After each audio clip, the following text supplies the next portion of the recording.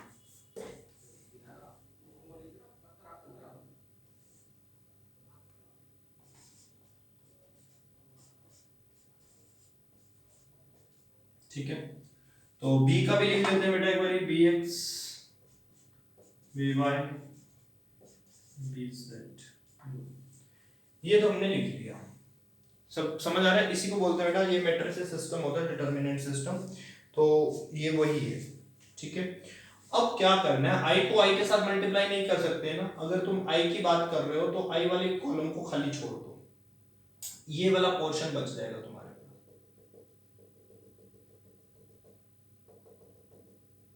ये वाला पोर्शन, तो इसमें क्रॉस मल्टीप्लाई करो।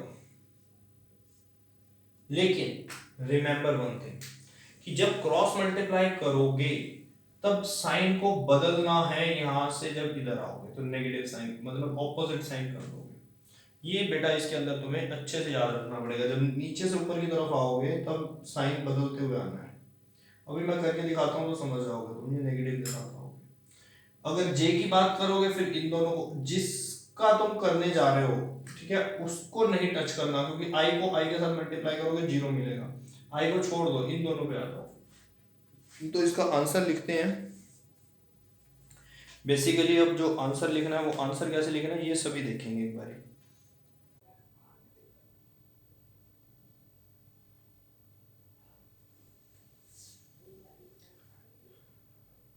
लेट्स आई कैप लिख लिया, bracket start, but I cap को नहीं देखना, कैप तो इसमें लिखना पड़ेगा क्योंकि इसमें डायरेक्शन तो छोड़नी नहीं ना, हमने डायरेक्शन तो देनी देनी है। तो आई को छोड़ दो, इन इनके अंदर जो ये 4 एलिमेंट्स हैं इनको क्रॉस मल्टीप्लाई करो, तो क्रॉस मल्टीप्लाई होगा ए वाई बी जेड, ठीक है, ए वाई बी जेड, और जब ऊपर जाएंगे तो नेगेटिव साइन आ जाएगा, या ये देखो पॉजिटिव है, ये भी पॉजिटिव है, सब मल्टीप्लाई माइनस हो जाएगा, फिर D Y A Z. I hope कि ये पॉइंट क्लियर हो गया। ऊपर ज्यादा टाइम साइन बदलना पड़ता है, अगर ऑलरेडी इसमें एक नेगेटिव का होता तो फिर ये वाला नेगेटिव मिलकर पॉजिटिव हो जाता, ठीक है। अब जब जे कैप लिखना है तो जे के आगे साइन है माइनस का, तो माइनस जे कैप लिखोगे, ब्रैकेट स्टार्ट। अब जे को छोड़ दो, जे वाले को छोड़ दो बेटा, कवर कर लो, ये 4 एलिमेंट्स में क्रॉस मल्टीप्लिकेशन करो, जब ऊपर से नीचे आओगे तो पॉजिटिव ए एक्स बी जेड, ए एक्स बी जेड, नीचे से ऊपर जाएंगे तो नेगेटिव माइनस बी एक्स ए जेड, डन। के कैप प्लस का है, के कैप को कवर कर लो, इन 4 एलिमेंट्स में क्रॉस मल्टीप्लाई करो, ax by, ऊपर जाएंगे तो माइनस bx ay। लो बेटा आंसर आया। a को हमने क्रॉस प्रोडक्ट किया b के साथ, तो ऐसे आंसर आएगा। उसका तो इजी होता था ना, उसमें तो ax bx ay by az bz, क्यों वो i डॉट i को बंद करता था, ये नहीं करेगा, इसमें क्रॉस मल्टीप्लिकेशन होती है, i के साथ i की नहीं होगी, इनकी हो जाएगी आपस में। ये मैंने तुम्हें दिखा दिया करके। तो इसमें अगर किसी को डाउट है तो बता सकते हो, नहीं तो बेसिकली इसमें जब तुम्हें नोट्स मिलेंगे, नोट्स चेक करोगे, डाउनलोड करोगे, तो एक मैंने न्यूमेरिकल दिया हुआ है, वो न्यूमेरिकल कर लेना, बहुत इजी लगेगा उसके बाद बेटा तुम्हें करना। ठीक है।